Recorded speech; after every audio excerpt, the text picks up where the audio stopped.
This is the All Rev'd Up podcast, and this is season 5, number 8, episode number 8. Oh my goodness, we are coming to the end of season 5. I'm Reverend. I thought you were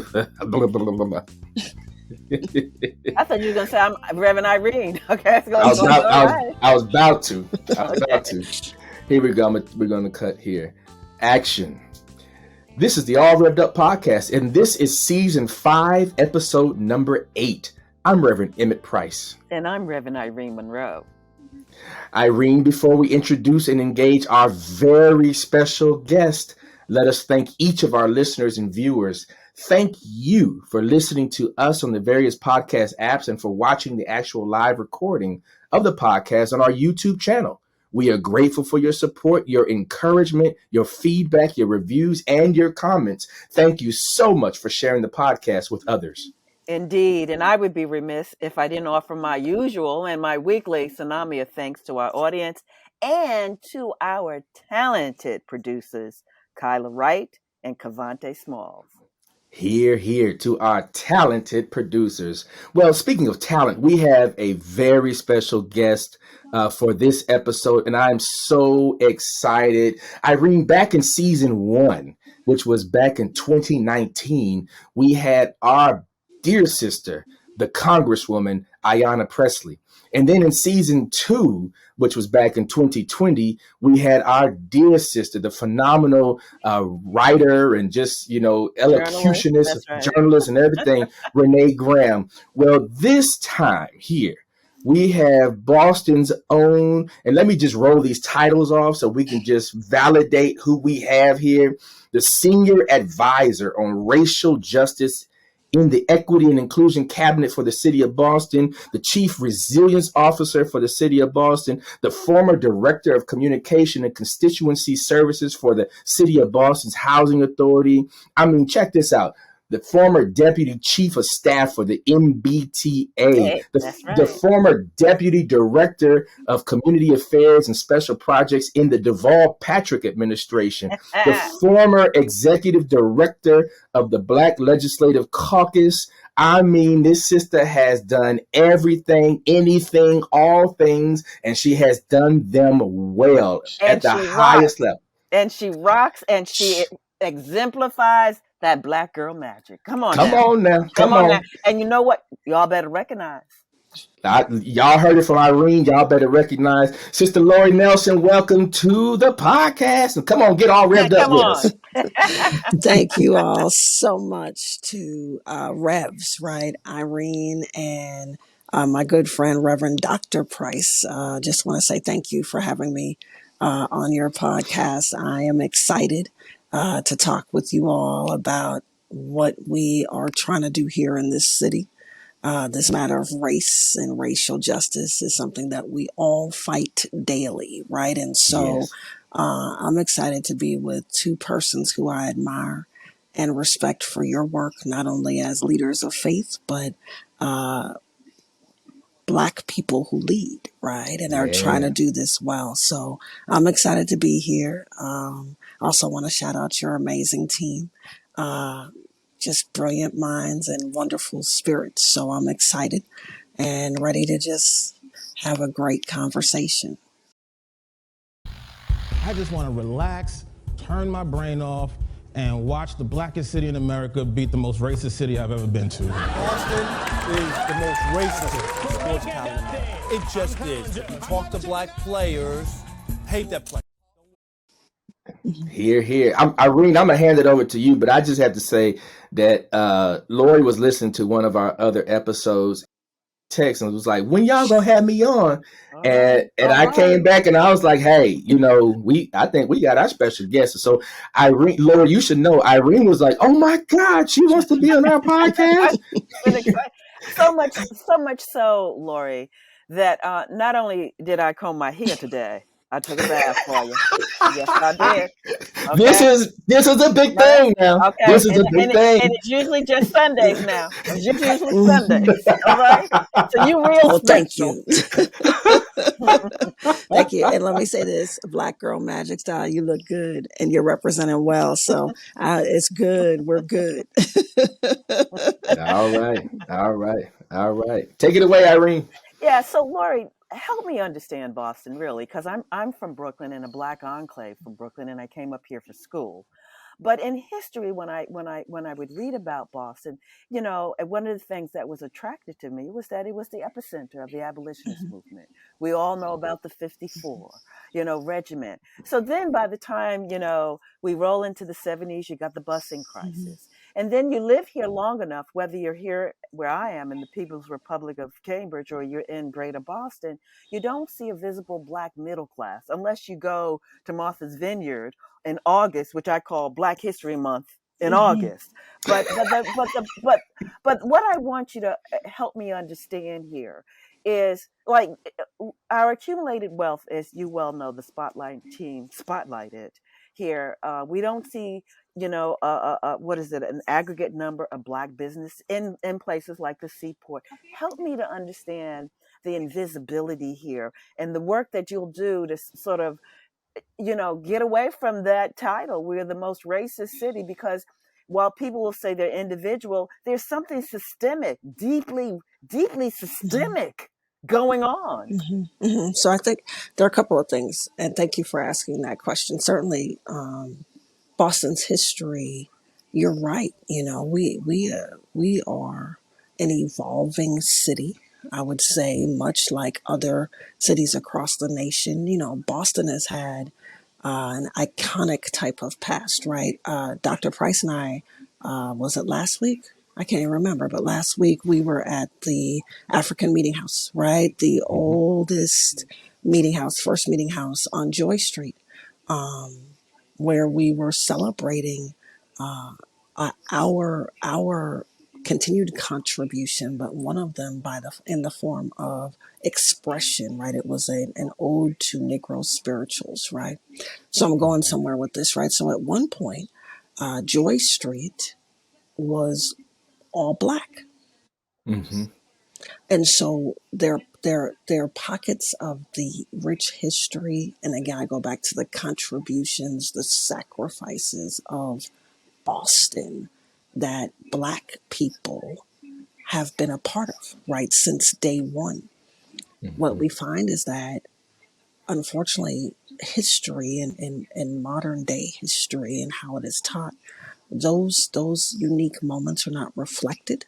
And so what we usually tend to fall back on are some of the things that we know to be important. Again, a museum being one of those markers that are lifted because of the iconic figures who went through the museum.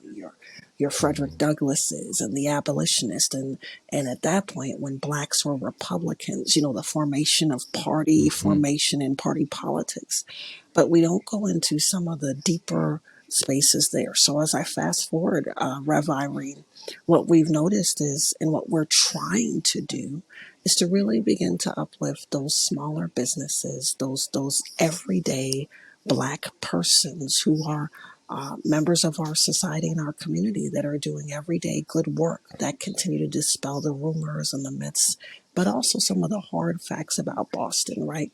Seaport District, one of the restaurants that we are working with through my colleague Sagan Idu, Chief Idu, um, is Zaz. Y'all familiar with Hmm. Zaz Restaurant? Hmm. So Zaz is Hmm. now part of the holiday experience on the seaport.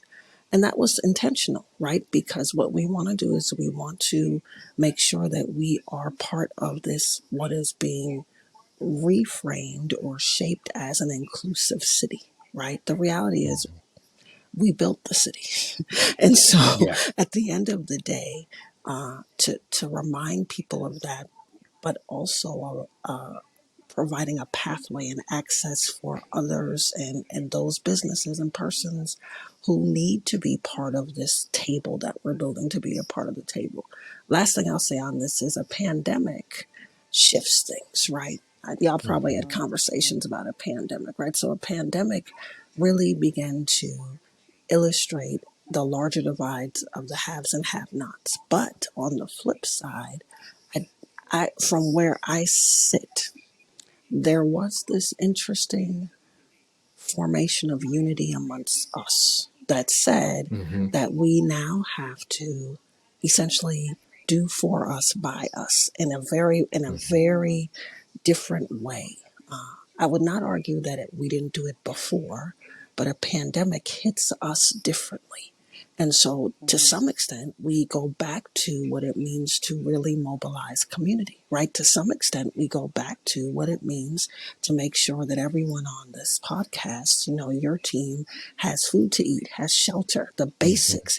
And within that space, we began to see a different type of movement of blackness. You know what I mean? So I think as we continue to move this city forward, that's what we need to hold on to, right? And it's nothing new. We've done this throughout our existence. If that answers your question, that's where we are. Yeah. One of the things that I'd love for you to kind of quickly, Hmm. suggest is in this season. Irene and I did a whole episode on what we call the twindemic. So both the health Yeah. crises, but also the racial Yeah. crises that was conflated with the health crises.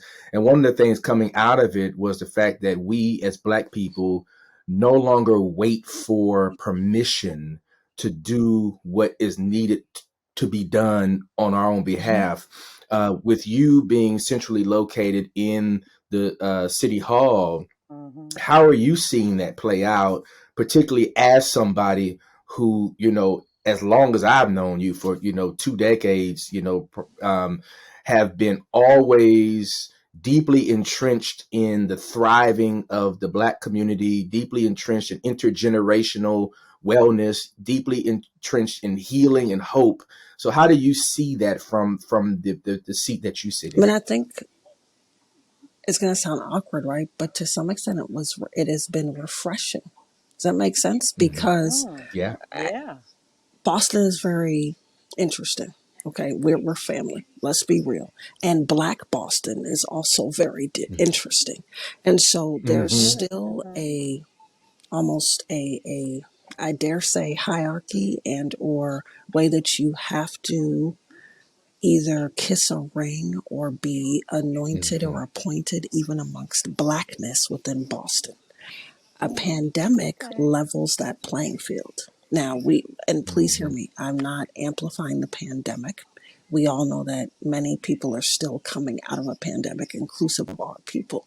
But at that point in time, it was no longer you have to kiss a ring to get something. It was we are all black and we are all going to face some type of inequity. Whether you are the affluent Black, whether you're the influencer of Blackness, whether you are one who has come from academia or wherever you've come from, the pandemic hit everybody. So at that point, Mhm. Blackness Mhm. across the board not only matters, but then how do we begin to go back to what I said previously, looking at us as an entire community, right? And then how do we build each other up? Last thing I'll say, Reverend Price, is that you began to see smaller businesses, entrepreneurs, and those who really were like, listen, I need to survive. And they emerge. Not only do they emerge, they begin to get support because people are like, oh my God, I didn't know you existed. One, Mhm. pre-pandemic. Number two, some of the basic necessities that you're providing, right? Product, service, whatever the case may be, is something that I now need so that I can continue to try to make it through a pandemic and then sustain. Yeah. Hmm. All right. Yeah, that's a Yeah. great lens for us, and I hope that our listeners are really paying attention to both what you're saying, but also what's between the Mm-hmm. lines and how you're Mm-hmm. saying it, because that's, I think, where the lesson is. I heard Irene's phone ring. I hope it's God. So Mhm. Irene, I want you to Jesus go is on and on the main. Jesus is on the main line, and I I was want. telling them what I wanted. Sorry I, about I, that. I want you to go call him back because we may need to put a word in. This is the All Rev'd Up podcast. We'll be right back. Boston was home to a young Martin Luther King Jr. He lived on Mass Ave and studied at Boston University. There, he would earn a PhD in systematic theology and become Dr. King. Boston is also where he met Coretta Scott. Their bond inspired the memorial that will rise in honor of their legacies. This is the All Rev'd Up podcast. We're back with Lori Nelson. The first sound you heard at the very top of the episode was from the Boston Globe, December 7th, 2017. Inspired by Michael Che's comments on Saturday Night Live that Boston is the most racist city in the nation. The sound that you just heard was from WBZ Boston, January 18, 2022, in celebration of the Reverend Dr. Martin Luther King Jr., who spent ample time here in Boston. We have Lori Nelson here from the city of Boston, who's doing phenomenal work, not only in resilience and racial justice, but in terms of elevating people's voices, people from neighborhoods and communities, particularly those that are from Black expression. Lori, can you talk to us about the importance of voice in this season where we are exclaiming still that Black lives matter? Well, our lives matter, our presence matters, our votes clearly matter, but also our voices matter, our narratives, our expressions. Can you talk to us a little bit about that? Sure. I think a couple of things. The work that we do, part of it is to do just that, right? So whereas we know that as a people, Black voice has been prominent and expression and how we have journeyed, right? It is how we have lived out our truths. It's how our truths have become every form of entertainment and or genre that amplifies who we are. I think the day-to-day work that we do is to ensure that that voice is amplified. Black voice is a loud voice. Black expression is a loud expression, and it's expression that totally amplifies our entire being, our entire presence. And so the work that we do every day is to ensure that that voice is heard at the same level, if you will, right, as every other voice that has always had access and opportunity, right? And so the work is to embed the rich cultural perspective of Blackness or who we are into how we govern. That is how we create and think about legislation and policy, right? Like how we think and ensure that this voice is prominent at tables where we're looking at practices and programs that impact greater Boston, as in the entire city, but certainly those communities therein that are predominantly Black or brown, right? And then the third component is that we want to make sure that this voice also helps to navigate our practices, right? Our best way to govern, right? Our best way to ensure that this voice is part of how people think about a city, right? That we're not excluded, that this Black voice, our Black narrative, our Black contribution, our Black landmarks, our history, past, present, and as we're creating what will be legacy and the future, is not an afterthought, right? That we are prominent at a table where, for many, as we know, and based on the clips that we have seen, where people perceive that we are not present, right? We know right now, today, that we are present. We know that as we are building out to the extent the embrace in what is happening with the work that Brother Amari and his team are doing, that this will also continue to secure and make sure that people recognize not only what we have done, but certainly that our current reality ensures that we will be here for years and years to come, right? It's really that access point to do more of what we've always done, right? That is to create, that is to invent, that is to envision, that is to build, and to also, from a space of where my two Revs said, to continue to heal and restore and Mm-hmm. transform so that the Mm-hmm. city evolves and continues to dismantle what we have known as past Boston. Yeah. Mm-hmm. Mm, mm. Yeah. Well, I have a question here. I so appreciate your talking about that that one of the things that you're trying to do is lift up various voices throughout the Black community to sort of democratize those voices. And but one of the things I wanted to ask you, because you said, it's important that we be here and and our legacy is not Mhm. erased here.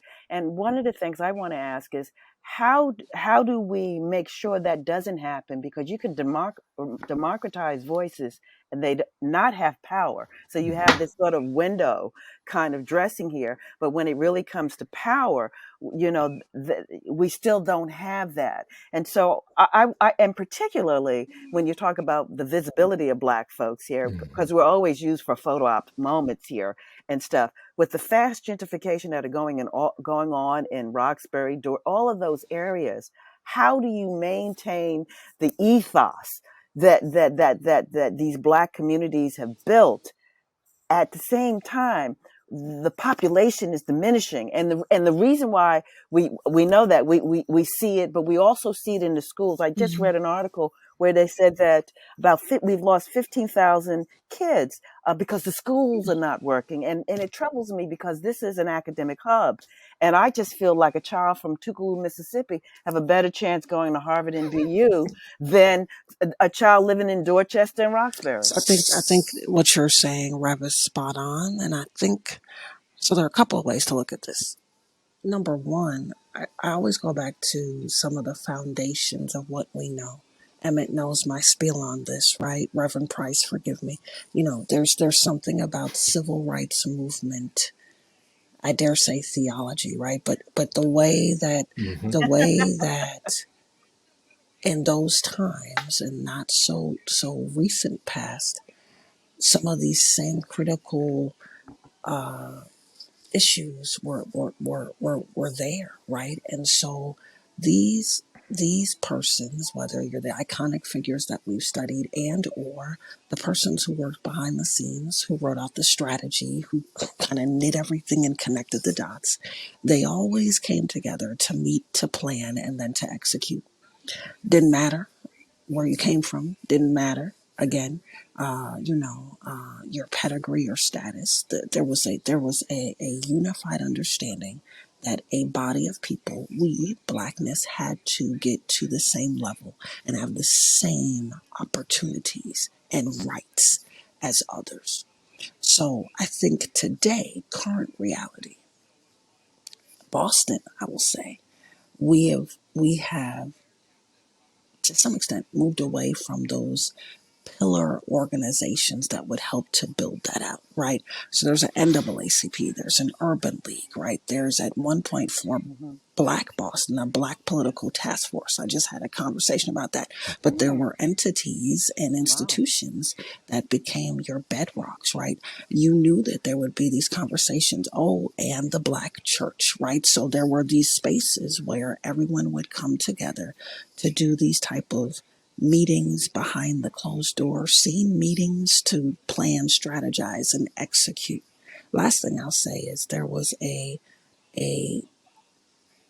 richer sense of community. And I'm not saying it's lost. I'm just Mm. saying it's scattered, right? And so if you live in such community, then you make sure the community is taken care of. So you join the neighborhood groups or those type of those spaces that allow for you to share your concerns or ideas on how to ensure that that community, your neighborhood, your block, is Hmm. able to survive and move forward through any situation. I will say, just Lori's 2 cents, the absence of some of those iconic entities that I named, and I mean absence as in you don't see them in the forefront anymore. I'm not saying they're not Mm-hmm. there. Hmm. That has Right. caused for some form of, I would dare say wilderness, but there's something that is missing, right? And so, Mm-hmm. Mm-hmm. I think there's a need for those institutions to certainly remain and to some extent maybe enter a space of revival because those are those institutions that we've leaned on to do exactly what you're saying, Rev, right? Those are the institutions that we have always looked toward. Now, if we fast forward to today, we would have to argue that there are other organizations and institutions that have emerged that are not as historically old, but certainly play a role in blackness in helping to define who we are. Mm-hmm. Right, your Beckmas and others that are more Mhm. that are newer to the fold, but still have Mm-hmm. that same agency. So the question for each of us would be, how do we connect those dots? Right? How does that work? That these institutions take on that role of leadership or to continue what we've known that has helped us to begin to map out and Mm. envision how we need to move forward, Yeah. right? And I think it can happen. I pray it can happen, but that's what I think we need to do. I think that would begin to address some of the disheartening news we read about BPS right now. And again, Mm-hmm. we Mhm. also Mm-hmm. know that we need us there as well so that we ensure that we are Amen. all moving forward and not that we are not there, but how do we support us there? And I think Mm-hmm. these institutions that we have named help to build that, right? So I think those are the things that we must do in order to move us forward. Last thing I'll say, I'm grateful for this podcast and what you all do, but there are modes and methods that we have used throughout our history that are a little different now, right? We have always used either communication, whether it's radio, whether it was newspaper or print, going back to the Museum of African American History, one of the greatest, one of the better exhibits, and I love them all, is this history of how print and how people wrote and communicated via the Yeah. early Yeah. black newspapers to inform, to educate, to Yeah. insight, That's right. and to also encode, move the agenda, right? So Mhm. Mm-hmm. we have Mm-hmm. podcasts now. We have all Rev'd Up that certainly does that for a certain body of people. But how do we make sure that the other types or modes are also speaking that same language so that we can do what we've always done? And I think that's Mm. what we need to think about as we continue to try to shape and transform this city. Mm. Mm. All right. Powerful. Yeah, indeed. That was clearly a mic drop moment. Mm-hmm. So Mm-hmm. we gonna leave your mic on the floor, That's and right. let me offer a final word. There are people in this world, and certainly in this nation, who are divisive. People who use any wedge to divide and create disunity, disagreement, and disadvantage in neighborhoods and communities through perception and propaganda. We have numerous examples of these kinds of individuals, and their actions are given way too much attention, too much time, and too much energy. I don't much like to spend time on these kind of folks. Instead, I desire to spend time and energy spotlighting the tireless work of individuals like our special guest today, a bold, brilliant, courageous sister committed to the vision that our ancestors projected generations ago, a vision for justice, equality, thriving, and wholeness. Lori is not only an exemplar of what resilience looks like, but Mm. she also is a visionary who is deeply invested in leading the efforts for a new Boston.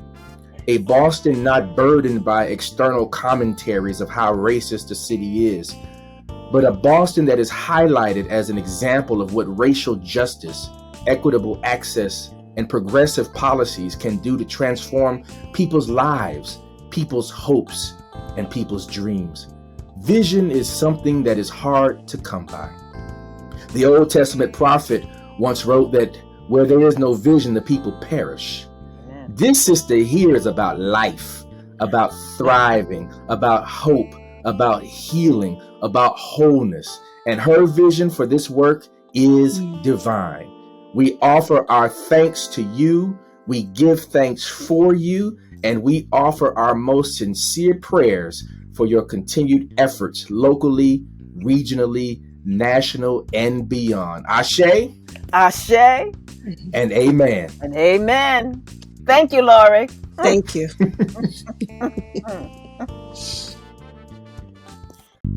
All Rev'd Up is brought to you by us, the Revs. Our amazing producers are Kyla Wright and Cavante Smalls. Music for this episode is from Reverend Price's son and musical prodigy, Emmett G. Price IV. All Rev'd Up is distributed by GBH. Additional thanks to Bob Kempf, Elizabeth O'Brien, May He, Devin Robbins, Meredith Neerman, and Zach Waldman. If you like what you hear, let us know. Give us a review on Apple Podcasts and follow us at All Rev'd Up Pod on Facebook, Twitter, Instagram, and YouTube. Feel free to send us a note, a question, or a comment to allrevduppod@gmail.com. We'll be back